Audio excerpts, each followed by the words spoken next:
Morning, सुबह बखैर, सलाम। इस प्रोग्राम जागो लाहौर के साथ मैं इस प्रोग्राम की मेजबान सिद्रा मुनीर। उम्मीद है आप सब लोग जहां कहीं भी होंगे बिल्कुल ठीक ठाक होंगे। नाज़रीन, हफ्ते की आज हमारी पहली मुलाकात है और आज अहम दिन है क्योंकि आज पंजाब का बजट पेश किया जाना है।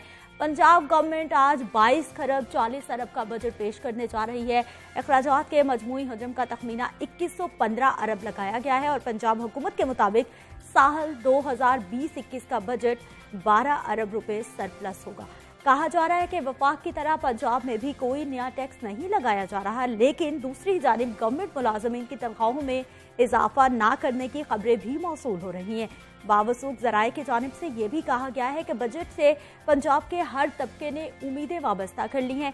कोरोना की बिगड़ती और मईशत को तबाह करती सूरत हाल में ये एक बहुत अहम बजट होगा कि गवर्नमेंट ने प्लानिंग क्या कर रखी है आने वाले साल में। कि आने वाले साल में कारोबार की बेहतरी, कारोबार के मौके, तबाह होती मईशत का बोझ कौन कौन से सेक्टर्स उठा सकते हैं, सनती तरक्की का प्लान, सबसे अहम तालीम की बेहतर फराहमी और सेहत के मैदान में कोरोना को भी काबू करना है। तरक्याती बजट कितना होगा, डेवलपमेंट के क्या क्या प्लान हैं आने वाले साल में, गुज़िश्ता 2 साल में तब्दीली हुकूमत क्या क्या तब्दीलियां ला सकी है, हालात का भी जायजा लेंगे आज के इस बजट स्पेशल प्रोग्राम में। आपको बताते हैं जी, कोरोना की सूरत हाल के हवाले से पूरी दुनिया में रिसर्च भी चल रही है और रिसर्चर्स ने बता दिया है कि कौन कौन से ऐसे अफराद हैं जिनमें कोरोना होने का शदीद खतरा हो सकता है। डिटेल्स मैं आपके साथ शेयर करती हूँ जी।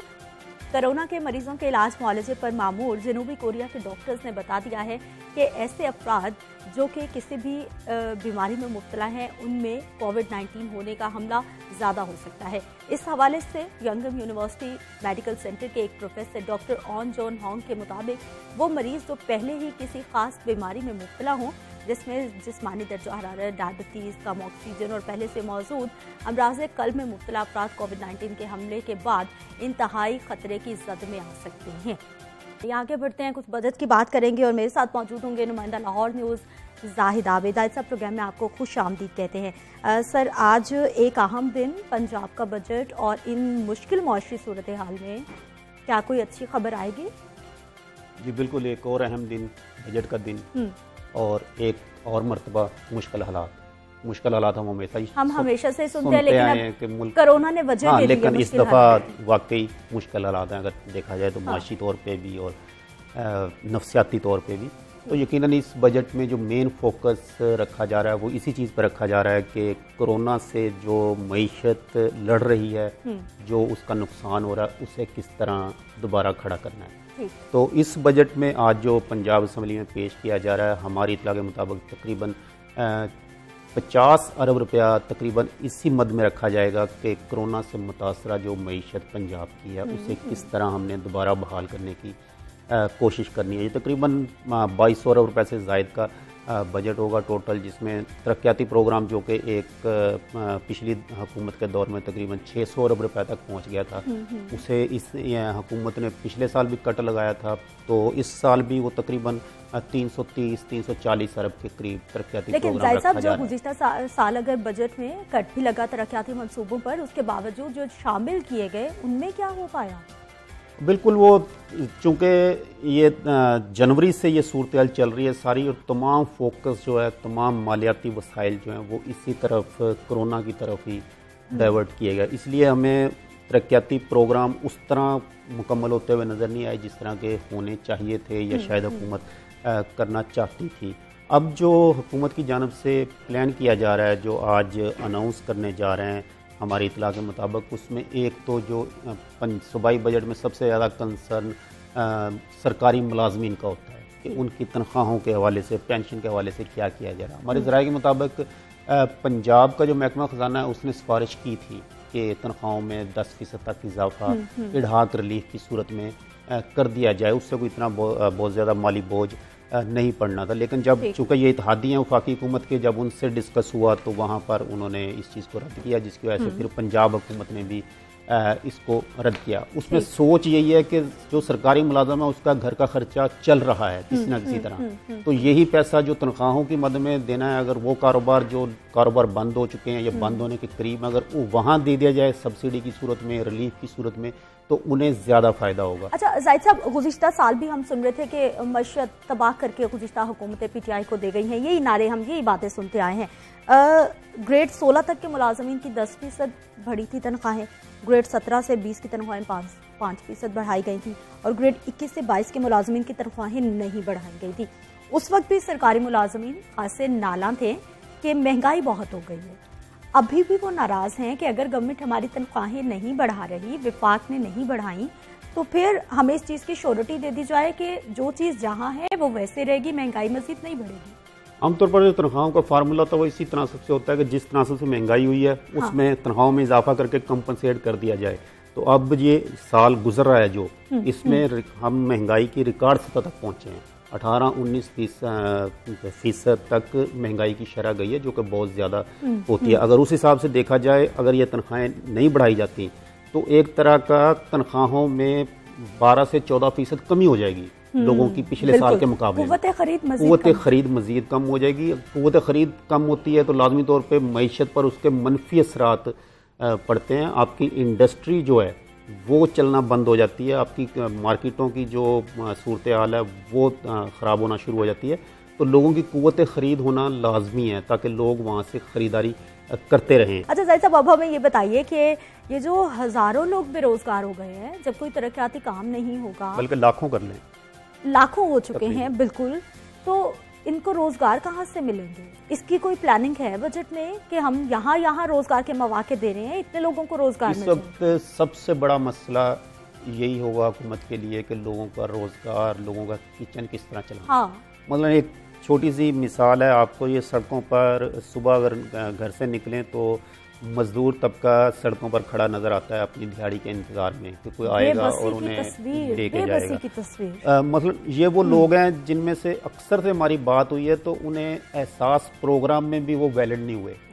उन्होंने कहा जी अगर मोटरसाइकिल आपके नाम है तो इसका मतलब आप उसके अहल नहीं है। मोटरसाइकिल उस बेचारे ने पता नहीं कैसे करके जो है वो किस्तों पे ले रखी है। आप इसके अहल नहीं है, अगर आपने कभी उम्रा कर लिया है तो आप इसके अहल नहीं है। तो मतलब उनमें से भी ज्यादातर वो लोग हैं जो कि इस वक्त बिल्कुल एक मईशत चूँकि रुक चुकी है, तामीराती शोबे का काम तकरीबन ठप हो चुका है, अब नए सिरे से उसे खड़ा करने की कोशिश की जा रही है।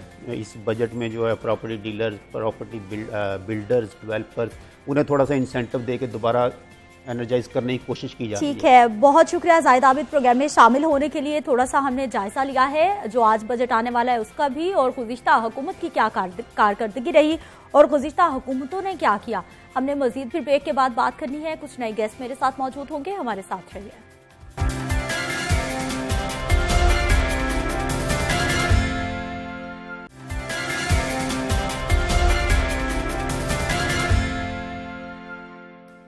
प्रोग्राम में एक बार फिर से आपको खुशामदीद कहते हैं नाजरीन। बजट स्पेशल हमारा प्रोग्राम है और अभी हमने बात करनी है जी एजुकेशन के हवाले से कि हमारे जो एजुकेशन से ताल्लुक़ रखने वाले गवर्नमेंट के मुलाजमीन हैं उनको गवर्नमेंट से क्या उम्मीदें हैं, क्योंकि वफाक की जानिब से तो तनख्वाहों में इजाफा ना करने की मंजूरी दी गई है। पंजाब में अब क्या होता है ये भी देखने आने वाले वक्त में पता चल जाएगा, जबकि ज़राए के मुताबिक यही बताया जा रहा है कि गवर्नमेंट मुलाजमीन की तनख्वाहों में इस साल इजाफा नहीं किया जाएगा। जबकि दूसरी जानिब महकमा तालीम के बजट में 17 अरब रुपए के कट लगाने की तैयारी की गई है और PTI गवर्नमेंट जो कि कहती है कि उनके तरजीहात में हेल्थ और एजुकेशन शामिल हैं, इन दोनों निज़ाम को बेहतर कर दिया जाएगा तो यकीनी तौर पर हालात ठीक हो जाएंगे। लेकिन महकमा तालीम के बजट में 17 अरब का कट लगने जा रहा है। दूसरी जानिब एक बार फिर से कारोबारी अफराद जो कि यकीनी तौर पर मईशत की रीढ़ की हड्डी का किरदार निभाते हैं, उनको खुशहाल करने के लिए या फिर उनको थोड़ी सी स्टेबिलिटी लाने के लिए उनकी ज़िंदगियों में, उनके कारोबार में गवर्नमेंट क्या करने जा रही है, प्लानिंग क्या है, क्या होनी चाहिए, और टैक्सेस में ये जो कमी की डिमांड की जा रही थी ये हमारे मौशी सूरत हाल में क्या ऐसा मुमकिन है या फिर इनकी जानिब से तजावीज़ क्या दी गई हैं, इन तमाम मामलात पे बात करनी है। हमारे साथ मौजूद हैं जी इरफान इकबाल शेख साहब हैं, सदर हैं आप लाहौर चैम्बर ऑफ कॉमर्स के। प्रोग्राम में आपको खुश आमदीद कहते हैं। मेरे साथ मौजूद हैं जी डॉक्टर मुमताज़ साहब हैं, सदर हैं आप पंजाब एकेडमिक स्टाफ एसोसिएशन के, आपको भी प्रोग्राम में खुश आमदीद कहते हैं। सर आपसे मुमताज़ साहब आगाज़ करना चाहूँगी कि इस बार तालीम के बजट में कट भी लग रहा है और मुलाजमीन की तनख्वाहें भी नहीं बढ़ रही। असल में हम बजट को जो है ना वो सिर्फ फिगर से नहीं देखते, बल्कि ये देखते हैं कि उसका लोगों की माशी ज़िंदगी पे क्या असर पड़ता है, और उसको इसलिए दो चीज़ों से जो है ना वो देखना ज़रूरी है कि महंगाई कितनी हुई है, डीवैल्यूएशन कितनी हुई है, तो उससे मजमूई असर पड़ता है उन पे कि क्या जो है। अब मसला ये है कि जहाँ तनख्वाहें नहीं बढ़ी वहाँ तालीम को जो है वो हमारा ये शक है कि फोकस नहीं रहा गवर्नमेंट का, और ये सबसे बड़ा इशू है। जो इमरान खान साहब ने या पीटीआई की गवर्नमेंट ने जो तालीम को नंबर 1 एजेंडे पे रखा था, अनफॉर्चुनेटली ये हुआ है कि अब तालीम जो है वो बहुत पीछे चली गई। सही। इस बजट में जैसे आपने कहा कि पिछले साल 382 बिलियन जो है वो गवर्नमेंट ने पंजाब में जो है वो बजट दिया था तालीम को, और उसमें 382 में से अब जो फिगर आ रही है वो 17 नहीं है, बल्कि इससे भी कम जो है वो फिगर आ रही है जो देने जा रहे हैं। और इसमें ख़ास तौर पे जो डेवलपमेंट बजट होता है वो ज़्यादा मैटर करता है कि आगे तरक्की कैसे करनी है, स्कूल ने आगे कैसे बढ़ना है, हायर एजुकेशन ने कैसे आगे बढ़ना है, स्पेशल एजुकेशन ने आगे कैसे बढ़ना है, लिटरेसी ने कैसे आगे बढ़ना है। अनफॉर्चुनेटली ये है कि अगर मैं हायर एजुकेशन को सिर्फ देखूं इस वक्त, तो हायर एजुकेशन जो पिछले साल उसका 7 बिलियन का बजट था, अब वो 3.5 और 3 बिलियन जो है उसको दिया जा रहा है, हाफ ऑफ दैट। तो जब आप इतना कम बजट देंगे, 50% आप उस पर कट लगा देंगे, तो आपकी यूनिवर्सिटीज़ कैसे चलेंगी, आपके स्कूल्स कैसे चलेंगे, आप कॉलेजेस कैसे चलेंगे। ठीक है इरफान साहब, क्या है कारोबारी बरादरी को उम्मीदें आपकी जानिब से कुछ तजावीज़ दी गई थी कि ऐसा ऐसा होना चाहिए? देखिए, सबसे पहले तो हम पंजाब बजट में, क्योंकि हमारा एग्रो बेस है, ये पंजाब हम कहते हैं कि हम सारे फूड सप्लाई यहाँ से होती है, बिल्कुल ऐसा। तो लेकिन अनफॉर्चुनेटली मैंने जब इसका पूरी स्टडी की पिछले 15 साल से, तो 15 साल से तो इसके ऊपर काम ही नहीं किया गया। अब आप देखें कि आपकी जो क्या नाम है, गंदम का बहरान चल रहा है, आपका कॉटन का, आप देखें कॉटन की यील्ड आपकी ये है कि हम पर हेक्टर पंजाब में ले रहे हैं 600 बेल्स, और जब आप साथ इंडिया जो बैठा है हमारे साथ मशरकी पंजाब, वहाँ से आप वो लेते हैं 1700 पर हेक्टर बेल, सही, और अमेरिका लेता है 2300 हेक्टर पर बेल, सॉरी 2300 बेल पर हेक्टर।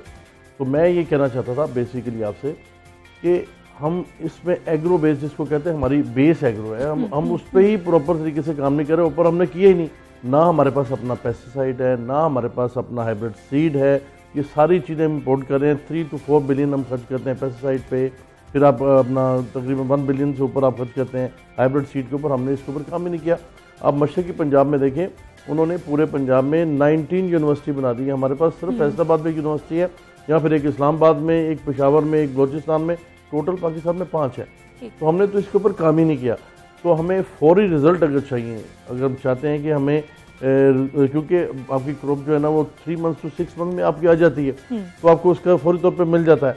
तो हमें ये करना चाहिए कि अपनी चीज़ों को फौरी तौर पे एग्रो इसके ऊपर कन्वर्ट करें और इसके लिए बजट करें और किसानों को आसानियाँ दें ताकि लोग आसानी के साथ खरीद सकते हैं। अगर यही गंदम जिसका रेट 1400 गवर्नमेंट ने निकाला है, अगर ये थोड़ा पहले अनाउंस कर देते कि जिसको 1500 करना है हमने, तो यही लोग सब गंदम यहाँ पे उगाते और हमें हमारे पास ये प्रॉब्लम ही ना होती कि आज गंदम की शॉर्टेज है और ये मार्केट में 1800 बिक रही है और बकौल लोगों के कि ये 2000-2100 करीब चली जाएगी। तो थोड़ी सी प्लानिंग का फुकदान है जो वो करना चाहिए, और इस बजट में ख़ास तौर पर मैं समझता हूँ कि एग्रीकल्चर को प्रायोरिटी देनी चाहिए। आपकी तरफ सर मुमताज़ साहब आना चाहूँगी कि गुज़िश्ता 1 साल की अगर हम तालीम के शोबे में देखें, कोई बेहतरी आई या तनज़्ज़ुली हुई? देखें, ये मैं समझता हूँ कि एक इरफान इकबाल शेख साहब ने बड़ी खूबसूरत बात की है, और मैं उसी के साथ आपके क्वेश्चन को भी लिंक करूँगा कि ये जो इस वक्त पब्लिक हेल्थ का जो बहुत बड़ा इशू बना हुआ है, इस वक्त हमें फोकस करने की ज़रूरत है रूरल इकानमी की तरफ। और रूरल इकानमी को जब आप देखते हैं तो फिर एग्रीकल्चर एजुकेशन भी उसमें आती है, तालीम जो है उसकी बढ़ोतरी भी आती है। और अनफॉर्चुनेटली ये ऐसे ही है जैसे शेख साहब फरमा रहे हैं कि हमने एग्रीकल्चर एजुकेशन की तरफ तवज्जो भी नहीं दी। हमारा जो स्कूल एजुकेशन है वो बुनियादी तौर पे एक मिसिंग लिंक है जो आपकी कॉलेज एजुकेशन है। कॉलेज एजुकेशन को हमने ट्रांसफॉर्म करने की कोशिश की और वो पूरी तरह ट्रांसफॉर्म नहीं हो सका, क्योंकि ये सारी चीज़ें लिंक हैं आपकी फंडिंग के साथ। जाहिर है कि अगर आप एक प्रॉपर फंडिंग प्रोवाइड करते हैं और बजट इंस्ट्रूमेंट होता है उसके लिए, तो फिर ही तालीम आगे बढ़ेगी। लेकिन पिछले साल में भी और इस साल जब 50% कट लग रहा है, आपको मैंने जैसे बताया कि हायर एजुकेशन का 7 जब मुसलसल तालीम के बजट में कट लगाया जाएगा तो यकीनी तौर पर तरजीहात और जो आप दावे करते हैं उनमें तजाद दिखाई देता है। इकरामुल हक साहब से दोबारा से मैं बात करना चाहूँगी। डॉक्टर साहब, आवाज़ आपको उम्मीद है कि ठीक से आ रही होगी। जी सर, बताइए। जी, मैं अर्ज कर रहा था कि एक तो हमारे यहाँ एलोकेशन की कमी है और फिर दूसरा ये कि जो पैसा मिलता है उसकी क्वालिटी एक्सपेंडिचर भी नहीं होता, वो ज़्यादा सैलरीज में और वेस्टेज जो एक्सपेंसेस है उसमें चला जाता है। ना हमने अपनी तालीम को और ना ही अपनी सेहत के शोबों को मॉडर्नाइज किया है, बेहतर किया है, वहाँ मैनेजमेंट बेहतर की है। आपने देखा कि अस्पताल जहाँ बनाकर बाहर के मुल्कों ने भी हमें दिए, आहिस्ता आहिस्ता उनके अंदर भी डिटीरियरेशन आई। शुरू में वो बहुत अच्छे थे। अब जाहिर है कि एक बड़ा तबका जो है वो तो प्राइवेट हॉस्पिटल्स के जो एग्जॉर्बिटेंट बिल्स है वो पे नहीं कर सकता। तो कोविड-19 के आउटब्रेक ने साबित कर दिया है कि पाकिस्तान का जो पब्लिक हेल्थ केयर सिस्टम है वो किसी काबिल नहीं है। इससे पहले भी आपने देखा कि एक बेड पे 2-2, 3 मरीज होते थे और वहाँ पे चूहे, बिल्लियाँ और फिर डॉक्टरों से लड़ाइयाँ, डॉक्टरों की अपनी हड़तालें, फिर वकीलों के हमले। तो हम किस तरह की सोसाइटी में रह रहे थे, आप इसका अंदाज़ा कर ही रहे थे। चूँकि हुकूमत ने कोई रेमेडियल मेजर नहीं लिए कि हम हेल्थ एडमिनिस्ट्रेशन को भी बेहतर करें। अभी जो पॉइंट उठाया जा रहा था वो भी बहुत इम्पॉर्टेंट है कि एलोकेशन भी मुनासिब हो और फिर उस एलोकेशन का बहुत जो है, जिसे हम अपनी इकनॉमी की ज़ुबान में कहते हैं कि प्रोडक्टिव एंड क्वालिटी एक्सपेंडिचर, तो उसकी क्वालिटी को और स्टैंडर्ड्स को मेजर करने के लिए आप कोई ना कोई ओवरसाइट रखते हैं और वो एजेंसियां बाहर से होती हैं जो एवेल्युएशन करते हैं आपके काम की, कि जो पैसा पब्लिक फंड में मिला था क्या वो प्रॉपर तरीके से यूटिलाइज भी हुआ है या नहीं हुआ। जैसे मैं कर रहा था कि 90% पैसा तो सिर्फ एडमिनिस्ट्रेटिव एक्सपेंसेस में चला जाता है, ना कोई रिसर्च है, ना कोई इक्विपमेंट की मॉडर्नाइजेशन है, ना अस्पताल के स्टाफ की कोई प्रॉपर ट्रेनिंग है और वो बेचारे बुरे हालात में काम कर रहे हैं। इस वक्त हम इन्हें सैल्यूट करते हैं कि बावजूद उनको मुकम्मल जो है वो इक्विपमेंट ना मिलने के बावजूद, मुकम्मल सहूलियात ना मिलने के बावजूद भी वो। ठीक डॉक्टर साहब, बहुत सर खूब बात आपने की है कि बजट दे दिया जाता है लेकिन जब प्लानिंग की इम्प्लीमेंटेशन का फुकदान नजर आता है तो यकीनी तौर पर उस तरह से नताइज भी सामने नहीं आते। इरफान साहब, आपने ज़राअत की बात की है, सनत हमारा बहुत ज़्यादा अहम शोबा है। दूसरी जानिब ये जो हमारी कंस्ट्रक्शन इंडस्ट्री को कुछ रिलीफ मिल गया है, लग रहा है कि आने वाले वक्त में बेहतर हो जाएगी हमारी मईशत। देखिए, कंस्ट्रक्शन की कंपनी जो ना वो मेजर अपना इंडस्ट्री है, उसमें गवर्नमेंट ने रिलीफ दिया है, बहुत अच्छा किया है। बट मैं समझता हूँ कि इसमें सिर्फ कंस्ट्रक्शन को नहीं, बाकी भी तमाम इंडस्ट्रीज़ को इसी तरह के रिलीफ मिलने चाहिए ताकि लोग मनी पॉरिंग होनी चाहिए आपकी इकोनॉमी में। इस वक्त तो ज़रूरत है कि आपका व्हील चले, उसको चला सके। अब मैं एक बात जो बड़ी ज़रूरी मैं कहना चाहता हूँ, वो आपने गवर्नमेंट ने किया था कि स्पेशल इकोनॉमिक जोन बनाए हैं, बहुत अच्छी बात है, बनने चाहिए, होना चाहिए, लेकिन हमें स्पेशली फोकस करना चाहिए एक्सपोर्ट प्रोसेसिंग जोन के ऊपर, क्योंकि एक्सपोर्ट बेहतर होगी तो आपके मुल्क के हालात बेहतर होंगे और आपके पास ज़रूर मुआवजा होगा।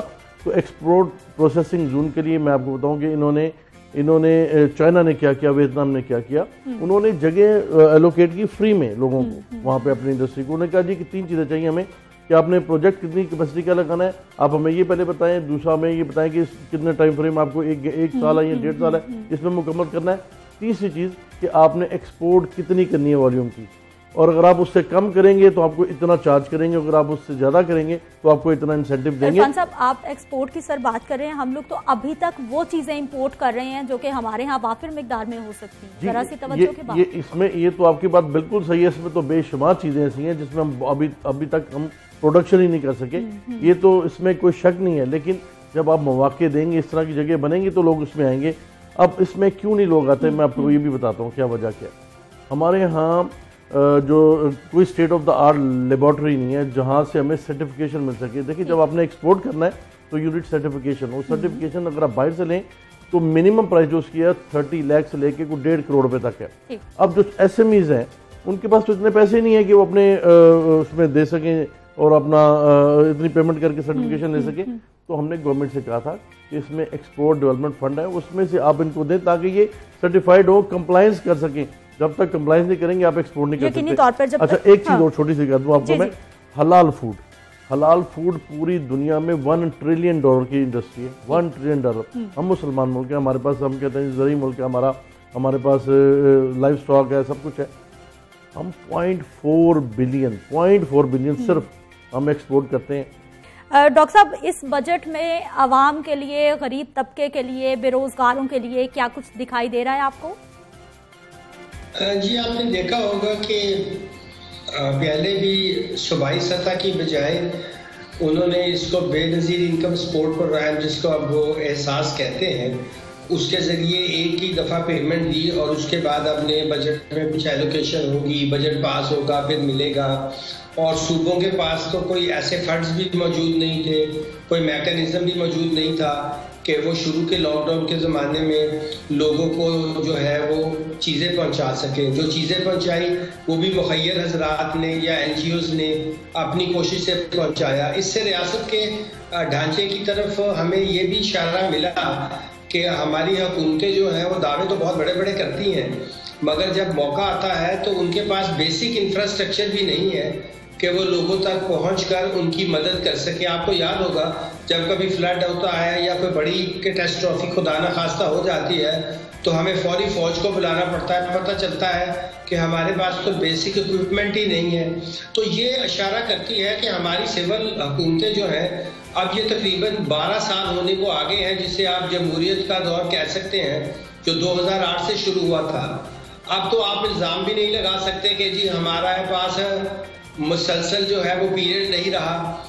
और इसके बावजूद हम बड़ी मुझे माजरत से साथ कहना पड़ता है कि इस बजट में भी कोई ऐसी प्लानिंग नहीं की गई है, मतलब उनके पास बेसिक डेटा ही नहीं है कि कौन से लोग जो हैं वो डेली वेजर्स हैं और वो कहाँ रहते हैं, उनसे कैसे रब्ता किया जा सकता है। फिक्स इनकम ग्रुप वाले कौन से लोग हैं जिनको अपने एम्प्लॉयर से पैसे नहीं मिल रहे हैं। नेशनल सतह पर क्या, सूबाई क्या और लोकल सतह क्या, तीनों आप टीयर्स ऑफ गवर्नमेंट में देख लीजिए। किसी एक ही वेबसाइट पर भी आप चले जाइए, 3-3 साल से तो वो वेबसाइट्स ही अपडेट नहीं होती। उसमें आजकल जो डिजिटाइजेशन है, जो डेटा की कितनी अहमियत है, हमने महसूस किया है। और यहाँ बहुत बड़े दावे किए बिल्कुल इकराम साहब, IT की बात की जाती है, तालीम के मैदान की बात की जाती है और उसे जिद्दत लाने की बात की जाती है, डिजिटलाइजेशन की बात की जाती है, लेकिन होता क्या है वो मामलात कुछ और हैं। सर बताइएगा कि गुज़िश्ता 2 साल से, जब से PTI की गवर्नमेंट है, दूसरा बजट देने जा रही है, 2 साल से गवर्नमेंट कर रही है, तालीम के मैदान में कोई बेहतरी आई? देखें, अगर हम सिर्फ हायर एजुकेशन को देख लें तो मैं समझता हूँ कि कुछ नई यूनिवर्सिटीज़ जो हैं वो गवर्नमेंट ने, मियाँ वाली है, चकवाल है, इस तरह यूनिवर्सिटीज़ को लें। लेकिन असल इशू ये है कि ये एक पॉलिटिकल इकानमी है कि नई यूनिवर्सिटीज़ खुल रही हैं लेकिन उनको फ़ंड नहीं दिए जा रहे। अभी एक बहुत बड़ा इशू हमारे सामने आ रहा है कि यूनिवर्सिटीज़ का गवर्नेंस स्ट्रक्चर जो है गवर्नमेंट बदलने जा रही है, जिससे पूरी फैकल्टी में, पूरी एजुकेशन सेक्टर में एक भूचाल आया हुआ है कि बग़ैर किसी कंसल्टेशन के, बग़ैर किसी आप कह लें कि स्टेक होल्डर्स के साथ जो है मीटिंग के, उन्होंने एक नया जो है प्रोग्राम लॉन्च कर दिया है कि हम रिफॉर्म्स करेंगे यूनिवर्सिटी एक्ट में। तो ये बजाय आगे बढ़ने के ऐसे लगता है कि पीछे जा रहे हैं हम। तो इसलिए इस चीज़ की ज़रूरत है कि अगर तालीम को आगे ले जाना है तो उसके लिए बजट प्रोवाइड किया जाए, उसके लिए इनोवेटिव अप्रोच अडॉप्ट की जाए, इंटरनेशनल प्रैक्टिसेस को जो है वो देखा जाए, लेकिन अनफॉर्चुनेटली ऐसा नहीं हो रहा। ठीक।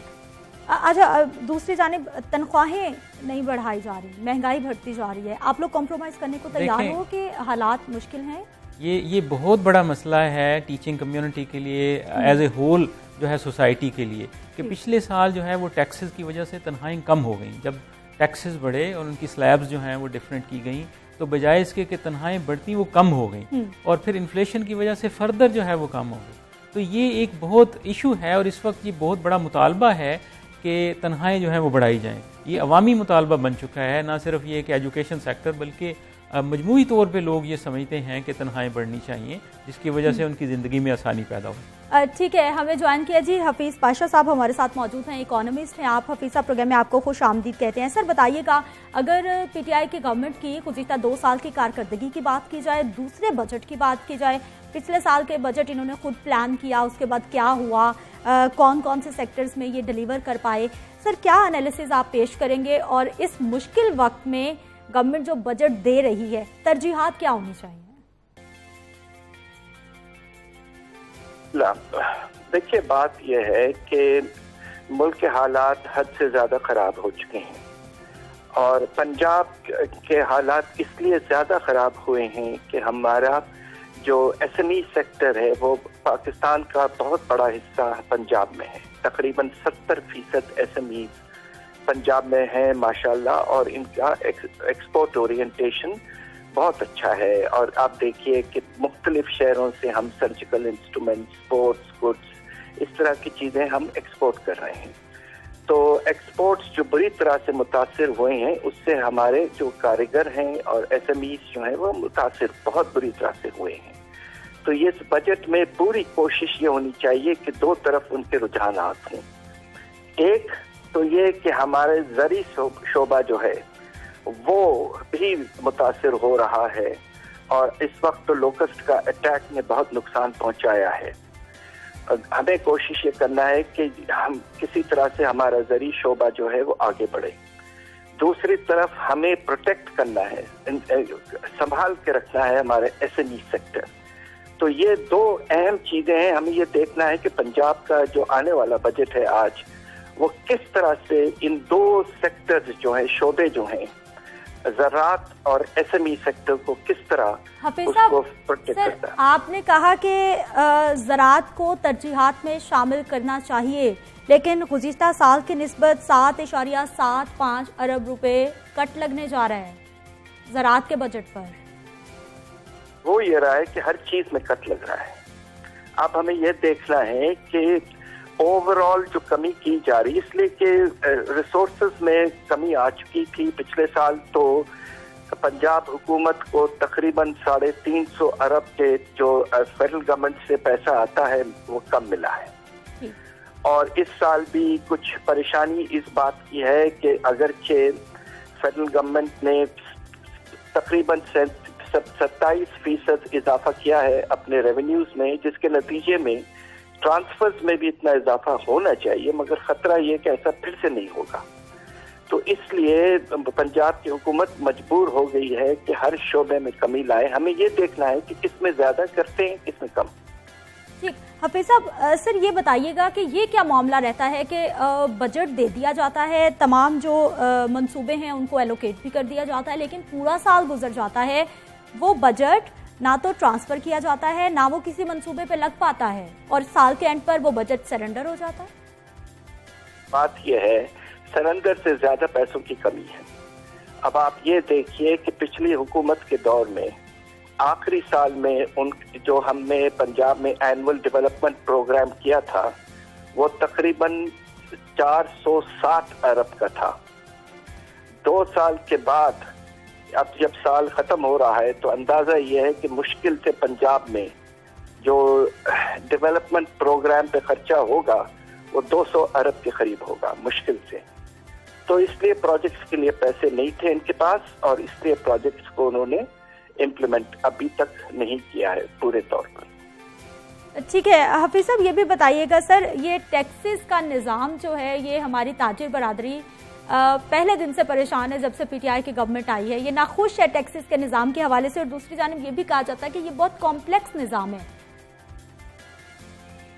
देखिए, कॉम्प्लेक्स इस लिहाज से कि आप अगर मुख्तलिफ जो हम टैक्सेस और दूसरे चार्जेस, फीस उस तरह के लेते हैं इदारों से, उनका जो शुमार है और उनका नंबर जो है वो बहुत ज़्यादा है। अब आप ये देखिए कि हर एक डिपार्टमेंट का एक शख्स जाता है, लेबर डिपार्टमेंट हो या आपके चेकिंग करना हो बॉयलर्स वगैरह का, सो ऑन सो फोर्थ। तो ज़्यादा फिजिकल कांटेक्ट है हमारे इदारों के साथ, और उसके नतीजे में आपको तो पता है ना कि क्या होता है बात वक्त। इसलिए कोशिश ये होना चाहिए कि ईज ऑफ डूइंग बिजनेस पे रुझान बढ़ाएं और एक वक्त पे 3-4 चीजों का कलेक्शन करवाएं। इससे सहूलत होगी बिजनेस को, और उनको जो परेशानी होती है कि आते हैं लोग और कहते हैं कि आपके यहाँ ये है। बहुत शुक्रिया हफीज पाशा साहब, आप हमारे साथ मौजूद रहे। मुमताज साहब, आपका भी मैं शुक्रिया अदा करना चाहूंगी, लेकिन ब्रेक पे जाऊंगी। वापस आएंगे तो ईज ऑफ डूइंग बिजनेस के लिए गवर्नमेंट क्या प्लान करी है, इस पे बात होगी।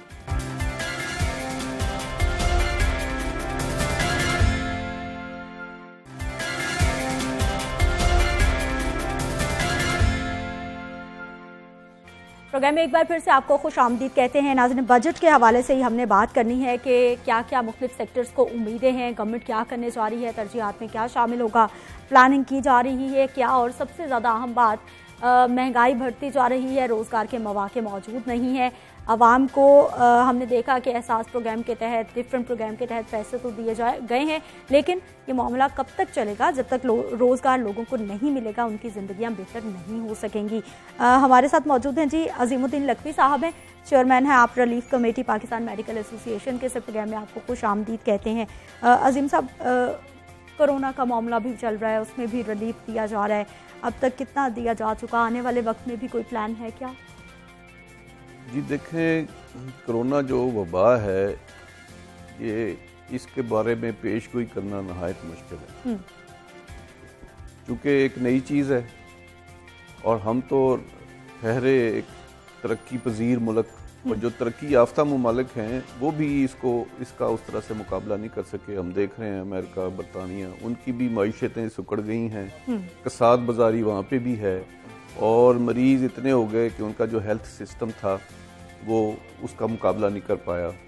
इसी तरह इससे बढ़कर ये मसाइल हमें भी पेश आ रहे हैं।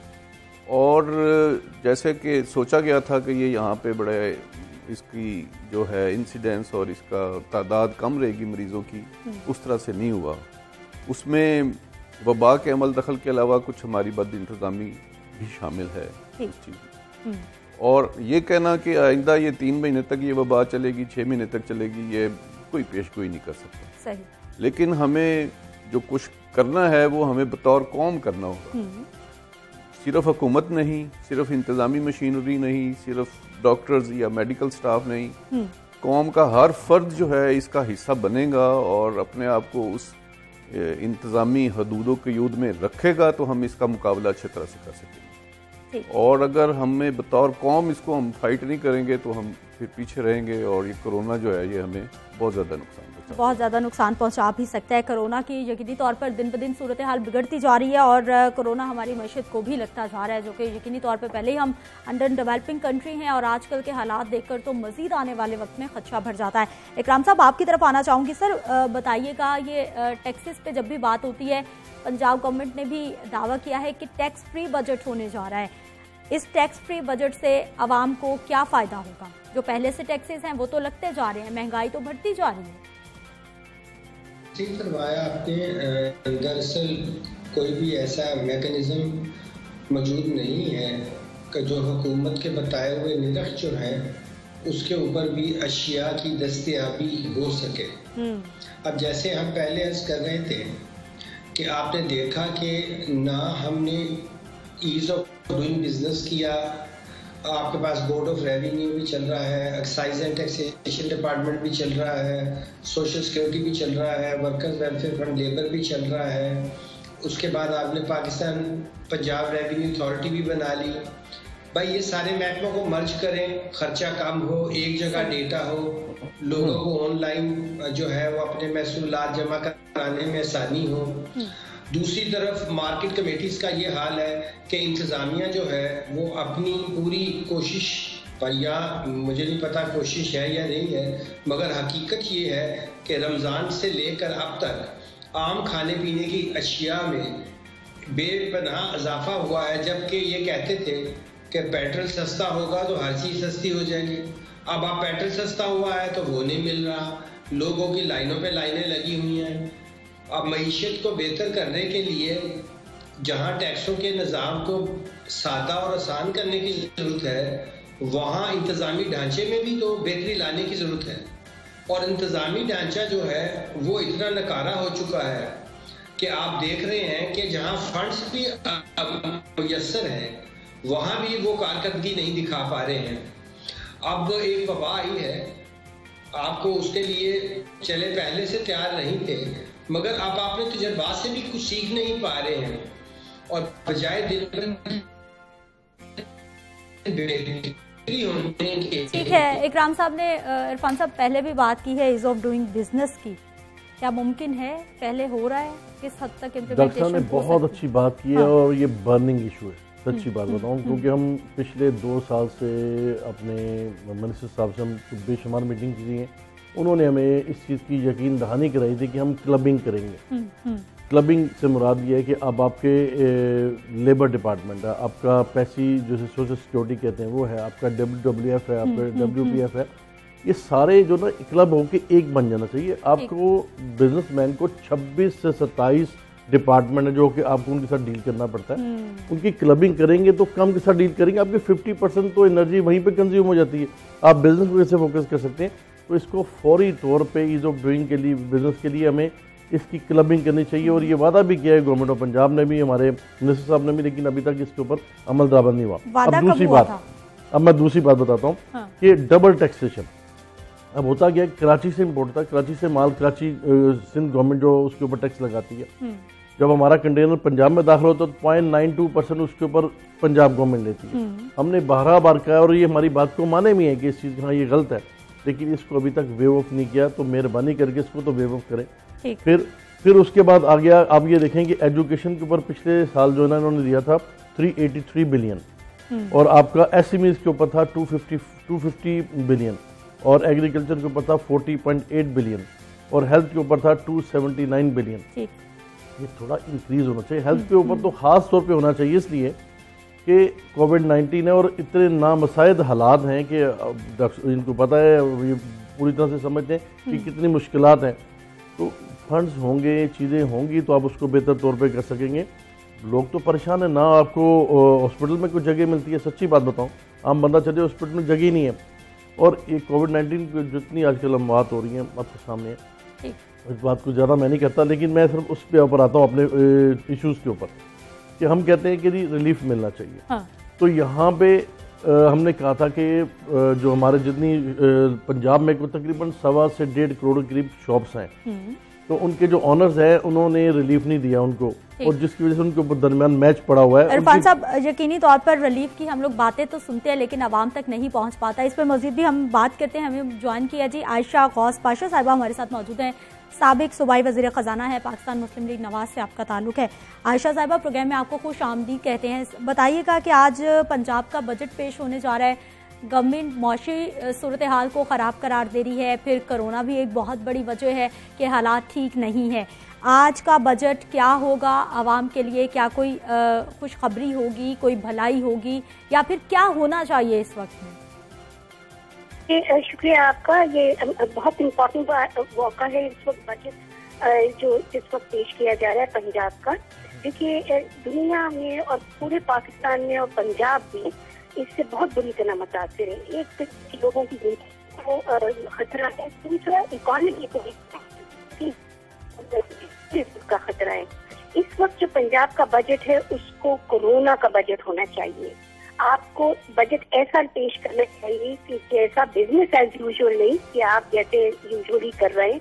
आपको स्पेसिफिकली 2 चीजों को करना है। एक तो आप लोगों की जिंदगियां बचाएं, यानी आपकी हेल्थ की और सारी एलोकेशन जो हैं उसमें स्पेंडिंग ज्यादा होना चाहिए ताकि हम तैयार हो जाएं। एक एस्टिमेट के हिसाब से तकरीबन कोई जो यहाँ पंजाब में कोरोना फैलना है उसमें अपनी गवर्नमेंट की स्टेटिस्टिक्स जो है वो तो बिल्कुल खतरा जाहिर कर रही है कि बहुत वाइड स्प्रेड है, लाखों में, बल्कि कई लाखों में इस वक्त इंसिडेंस है। तो आपको हेल्थ सेक्टर को बजट ज्यादा देना है, बिल्कुल क्लियरली।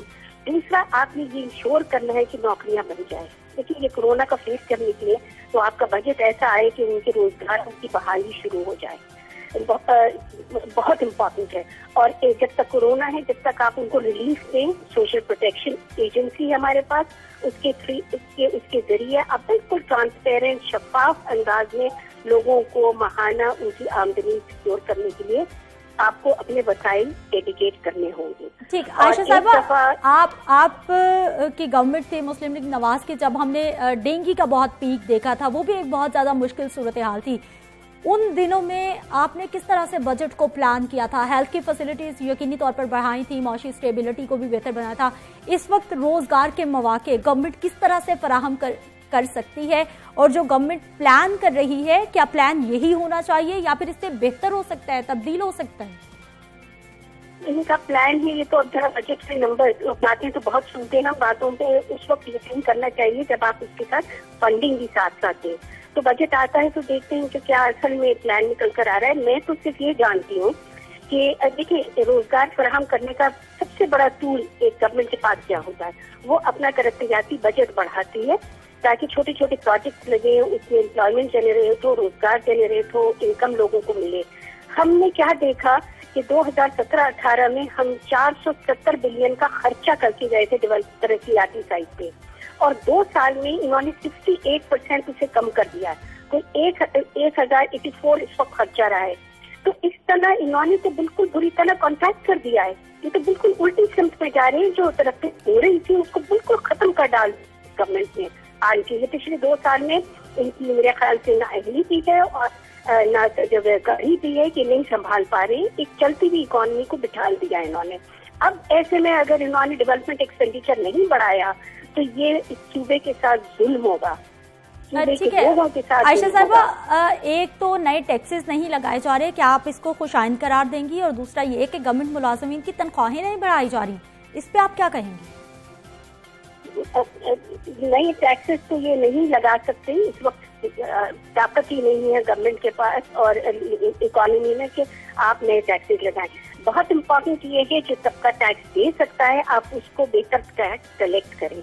हम ये भी देखते हैं कि पिछले अरसे में 2 साल में जो टैक्स का कलेक्शन की ग्रोथ है वो 2017-18 में जो हम छोड़ती गए थे वो मेंटेन नहीं हो पाई। इसमें सारा ब्लेम कोरोना का नहीं देना चाहिए, कोरोना से पहले भी यही हालात थे। तो आपको चाहिए कि वो टैक्स जो तबका दे सकते हैं आप उनसे लें, क्योंकि आपके पास वसाइल होंगी तो आप गरीब लोगों में उनको लगा सकेंगे।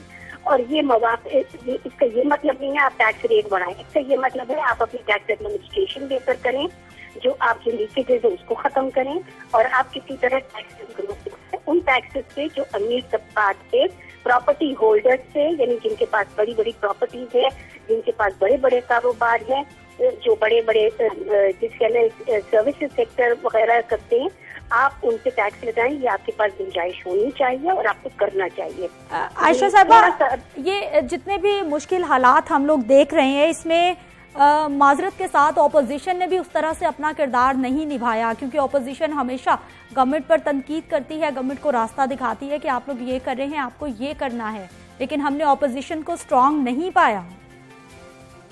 देखिए, आपकी बात को मैं बिल्कुल कैंडिडली जो सच होता उसको सच कहती हूँ। आप ठीक कह रही हैं, वो रोल ऑपोजिशन का नहीं था, लेकिन क्यों नहीं था? इसलिए कि गवर्नमेंट जो है वो इस हद तक पोलराइज कर दिया उसने सिस्टम को, चाहे फेडरल गवर्नमेंट में हो या सूबों में हो, कि आप खड़े होकर अपनी बात कर ही नहीं सकते, आपकी बात को सुनने वाला नहीं है। ये हेलो जी जी जी जी, ये डेमोक्रेसी जो है उनकी कमजोरी की निशानदही कर रही है। जिस तरफ हम जा रहे हैं वो डेमोक्रेटिक इंस्टीट्यूशन और डेमोक्रेसी को हमने वीकेंड किया है ये 2 सालों में। इतनी पोलराइजेशन जो है वो किसी के हक में नहीं है, ये हुकूमत के हक में नहीं है। बहुत शुक्रिया आयशा गौस पाशा साहिबा, आप हमारे साथ मौजूद रही, आपने सजेशंस भी दी और कुछ गिले शिकवे भी किए गवर्नमेंट से। लकी साहब, कोरोना रिलीफ फंड पहले भी हमने देखा कि चल रहा था, आवाम की सहूलत के लिए मदद भी की गई, और ये कोरोना आने वाले वक्त में पता नहीं कब तक चलने वाला है। रोजगार के मौके लोगों को नहीं मिल रहे, तो जो बेरोजगार हो चुके हैं, क्या अगला कोई नेक्स्ट रिलीफ का सेशन भी आने वाला है? लोगों की दोबारा से मदद हो पाएगी क्या? जी हाँ, इस सिलसिले में जो फेडरल बजट मैंने कुछ देखा है उसमें जो एहसास कफालत फंड है उसमें इजाफा किया गया है, और जो लॉकडाउन की सूरत हाल वो नहीं है जो पहले थी, उसमें काफ़ी रिलीफ दिया है हुकूमत ने, गरचे उसके मनफी असरात जो हैं वो भी हमें नज़र आ रहे हैं मरीजों की तादाद बढ़ने की सूरत में। लेकिन हमें बतौर कौम इसमें एक तवाज़न ही ढूंढना है, एक बैलेंस बनाना है कि कितना एक लॉकडाउन खुला होना चाहिए, कितने रोज़गार के मौके जो हैं उनकी इजाज़त होनी चाहिए, कितने जो SOPs हैं वो उन पर अमल दरामद करते हुए कारोबारों की भी इजाज़त देनी चाहिए। जैसे फिर फाजल दोस्त बता रहे थे कि इंडस्ट्रीज़ में या मुख्तलिफ जो कारोबारी बड़े इदारे हैं उनमें इस तरह से काम की इजाज़त होनी चाहिए कि उनका कारोबार भी चलता रहे और SOPs पर भी अमल हो, लोग बिल्कुल बेरोज़गार भी ना हों और बीमारी जो है वो भी एक हद तक उस पर हम काबू पा सकें। तो हम सबको बतौर कौम इस तरह का एक तवाज़न ढूंढने की कोशिश करनी चाहिए। और जहाँ तक बेरोज़गारी का ताल्लुक है, ये भी सिर्फ पाकिस्तान में तो ये इस तरह से नहीं हो रहा, ये भी सारी दुनिया का ही एक मसला है। और जो कारोबारी लोग हैं उनका ये मसला मैं समझता हूँ अजाफी इसलिए है कि जो एक्सपोर्टर्स थे उनकी अगर वो अपनी चीज़ें बना भी रहे हैं, उनकी इंडस्ट्रीज़ वो चला भी रहे हैं इधर लोगों को रोज़गार मुहैया करने के लिए, तो वो बाहर एक्सपोर्ट हो पा नहीं रही, चूँकि वहाँ पे भी उनकी खपत जो है वो कम हो चुकी है। उन लोगों को बाहर के दूसरे ममालिक को भी उनकी ज़रूरियात कम हो गई हैं चूँकि उनके अपने कारोबार बंद हुए हैं। लेकिन इसलिए इस नुक्ता नज़र से हम इस मसले को देखें तो हमें अपने जो मुल्की वसाइल हैं और जो मुल्की ज़राए हैं उन्हीं को इसी तरह से हमने उनका इंतज़ाम करना है कि हमारा हुकूमत भी चलती रहे। हमारे जो मुल्की वसाइल हैं उनको उस तरह से यूटिलाइज किया जा रहा है। और दूसरा ये कि हालात कारोबारी बरादरी भी परेशान है, तकरीबन हर तबका ही परेशान है। आने वाले वक्त में हालात बेहतर हो जाएंगे, बजट में जो प्लानिंग की जा रही है इस हवाले से? देखिए, सच्ची बात आपको बताऊं कि अभी तो कोविड-19 का पता नहीं किस करवट जाके बैठना है। अभी तो लोग ये कह रहे हैं कि ये जुलाई या अगस्त में जाके पीक पे आएगा। बिल्कुल। अब अगर वो पीक में आता है अगस्त में तो उसके बाद इसने रिवर्स होना है, तो इसने कितना टाइम लेना है ये तो अभी कुछ नहीं कहा जा सकता। ये इसने साल 1.5 साल, मैं तो समझता हूँ कि अब तो हमें अपने लाइफ स्टाइल को भी चेंज करना पड़ना है, हमें अपने बिजनेस स्ट्रेटजीज को भी चेंज करना पड़ना है, हमें बिजनेस इकोनॉमी की पॉलिसीज को भी चेंज करना पड़ना है। अब मैं आपको थोड़ा सा बताना चाहता हूँ कि गवर्नमेंट से हमने बार बार रिक्वेस्ट की है कि ये कुछ जो हमारी इंडस्ट्री लगी यहाँ पे बड़ी मशरूम ग्रोथ हुई। फिरोजपुर रोड में आप चले जाएँ, वो चली गई, वहाँ पे शाहदरा में फैली हुई है, उसके साथ आबादी भी बाद में हो गई। जो डेवलपमेंट बजट है वो तो हर सूरत होना चाहिए ताकि चीज़ें आगे की तरफ चलें। और मैंने सुना है कि इस बार जो है ना डेवलपमेंट बजट जो है ना वो यकसर रखा ही नहीं गया, बिल्कुल बहुत कम किया है। सुनने में अब ये आएगा तो पता लगेगा कि उसको किस तरह से करते हैं। ठीक है, आप कहते हैं एक्स्ट्रा टैक्स तो भाई वो नहीं लगाए, मान लिया हमने, बट जो पिछले साल के सारे टैक्स लगे हुए हैं वो टैक्स कौन से कम किए, रिलीफ कोई नहीं है, सिर्फ ये हुआ है कि एक्स्ट्रा टैक्स नहीं लगाया हमने। चले एक कुछ तो खुशखबरी आई, वो भी लग जाते तो फिर मजीद हम यहाँ पर बैठे जो है वो परेशान हो रहे होते हैं। मैरिज हॉल वाले और रेस्टोरेंट वाले जो ना वो हमसे बार बार रिक्वेस्ट करते हैं कि जी हमारा तो बिजनेस चला ही नहीं, तो हमें रिलीफ दिया जाए। तो इस चीज के ऊपर मैं आपके बिल्कुल इस पे भी हमने मजीद बात करनी है। इकरामुल हक साहब, आपकी तरफ आना चाहूंगी। सर, हमारे जिस तरह से मामला चल रहे हैं, बजट भी आ रहा है, गुज़िश्ता 2 साल की अगर PTI गवर्नमेंट की हम कारकर्दगी देखें तो जो एक तब्दीली का वादा किया गया था, नारा किया गया था, क्या डायरेक्शंस ठीक हैं? यही रास्ता तब्दीली की तरफ जा रहा है? नहीं, देखिए, लोकल सतह के ऊपर सेहत, तालीम, ये सहूलियात जो थी उसका पंजाब में फुकदान रहा और बल्कि लोकल बॉडीज को ख़त्म कर दिया गया और नया निज़ाम लाए बगैर पुराने निज़ाम जैसा भी था, चले थोड़ा उसमें बुराइयां होंगी, मैं उसकी कोई डिफेंड नहीं कर रहा, मगर जैसा अभी हम देख रहे थे कि पुराना जो टैक्स का निज़ाम हो उसमें बेहतरी चले, आप नए टैक्स नहीं लगा रहे, बहुत मेहरबानी है आपकी, मगर पहले टैक्सेस इतने ख़राब लगे हुए हैं कि उन्होंने बिजनेसेस को पहले ही, आपने देखा कोविड-19 से पहले हमारी इकॉनमी स्लगिश और बहुत ज़्यादा नीचे जा रही थी और ये तो कोविड-19 अब एक और मज़ीद हमारे इसमें मुसीबत का बायस बन गया है। पहले भी हमारी जो मईशत को बढ़ाने की पॉलिसियां थी वो उसमें कमी थी, हम बार बार लिखते रहे, चैम्बर की तरफ से लोग इसके बारे में अपने जो हैं तजावीज़ देते रहे, मगर हुकूमत ने नहीं किया। अब आप मुझे बताइए कि आपके पास एक पंजाब रेवेन्यू अथॉरिटी के नाम से बहुत बड़ा दायरा है, उसकी मौजूदगी में 10 और बैंक में रखने के लिए आप सवाए बिजनेसमैन को तंग कर रहे हैं, जिनकी फैक्ट्रीज लगी हुई हैं वहाँ प्रॉपर जोनिंग करके उनको आप इंश्योरेंस दें कि आपका कारोबार चलेगा। जिनका कारोबार नहीं चल रहा उनको स्टिमुलस दें, उनको और इंसेंटिव्स दें। अब वो अपने मुलाजमीन को, अपने बहुत से लोग के, देखिए एक पूरा चेन होता है, एक रिटेल चेन के पीछे कितनी लंबी दास्तान होती है। आप रिटेल चेन को अगर ख़राब करेंगे तो पीछे इंडस्ट्री, जब डिमांड ही नहीं होगी तो इंडस्ट्री में ले ऑफ हो जाएगा। ठीक है, तो बहुत शुक्रिया इकरामुल हक साहब, आप हमारे साथ मौजूद रहे और मौशियत के हवाले से हमारे साथ बात कर रहे थे कि क्या हो रहा है या फिर आने वाले वक्त में गवर्नमेंट को क्या क्या करने की ज़रूरत है।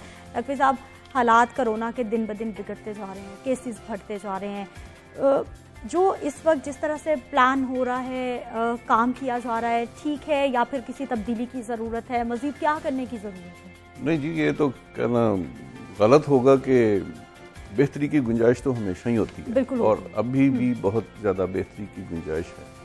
मरीज़ दिन ब दिन बढ़ते जा रहे हैं। आज मेरा ख्याल हमारे यहाँ 1,39,000 मरीज़ हो गए हैं, कुछ 90 के करीब अमवात वाक़ हुई हैं और तकरीबन 7,000 नए केसेस हैं पिछले 24 घंटे में। तो तवक्को यही है कि केसेस की तादाद तकरीबन इतनी रोज़ाना बढ़ेगी या शायद हो सकता है इससे भी बढ़ जाएगी। तो उसके हिसाब से हमें जो मौजूदा सूरत हाल, जितने बेड्स हैं उन पे और इसके अलावा नए बेड्स भी हमें मखसूस करने चाहिए कोरोना के लिए। ठीक है, बहुत शुक्रिया लखवी साहब। गवर्नमेंट की जानिब से ये प्लान तो किया जा रहा है कि कोरोना को संभालना है। बहुत शुक्रिया इरफान इकबाल शेख साहब प्रोग्राम में शामिल होने के लिए। मुझे आपने इजाज़त देनी है। इंशाल्लाह कल सुबह 9:05 पर मुलाकात होगी। अल्लाह ने निगहबान।